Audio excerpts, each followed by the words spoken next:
ये कहानी है जन्म से अंधे एक राजा की। अंधे होते हुए भी राजा ने अपने राज्य को बड़ा सुखी रखा था। कारण था राजा की अच्छाई, राजा का परोपकारी स्वभाव। राजा ने अपने दरबार में और अपने खास लोगों में अपने जैसे अच्छे और दूसरों का भला सोचने वाले लोगों को नियुक्त किया था। एक बार इस राजा के राज्य में एक तपस्वी आया। राजा ने उस तपस्वी का बहुत मान सम्मान किया, उसका बड़े अच्छे से स्वागत किया और उसकी बहुत सेवा भी की। तपस्वी राजा से खुश हुआ और जाते जाते राजा को काजल की एक छोटी डिब्बी देकर गया। उसे काजल के बारे में बताते हुए तपस्वी ने कहा कि हे राजन, इस डिब्बी में तुम्हारी दोनों आंखों की रोशनी वापस आ सके इतना ही काजल है और सामर्थ्य भी। इस काजल को अपने दोनों आंखों में आधा आधा डालकर तुम इस सृष्टि को देखने की क्षमता पा सकोगे। राजा उस काजल को पाकर बहुत खुश हुआ, लेकिन इस्तेमाल करते समय राजा को अपने उस मंत्री की याद आई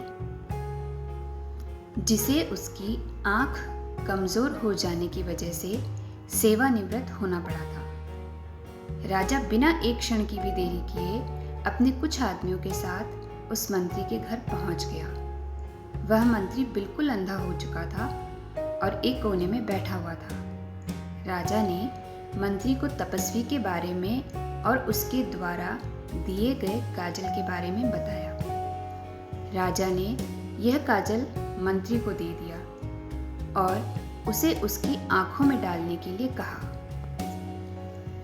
मंत्री ने आधा काजल अपनी एक आंख में डाला तो उसे उस आंख से बिल्कुल साफ साफ दिखाई देने लगा। अब थोड़ी देर सोचने के बाद मंत्री ने बचा हुआ आधा काजल अपनी जीभ पर डाल लिया। राजा के आदमियों ने अब राजा को जब इसके बारे में बताया तो राज्य मंत्री पर गुस्सा होते हुए बोले, तुमने यह क्या मूर्खता की? तुम जब दोनों आंखों की रोशनी पा सकते थे तो तुमने एक ही आंख की रोशनी पाकर आधा काजल बर्बाद क्यों कर दिया?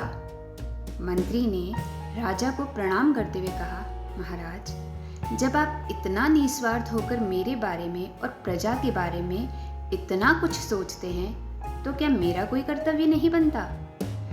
इस आधे काजल को अपनी जीभ पर रखकर मैंने पता कर लिया है कि यह किस वस्तु से बना है।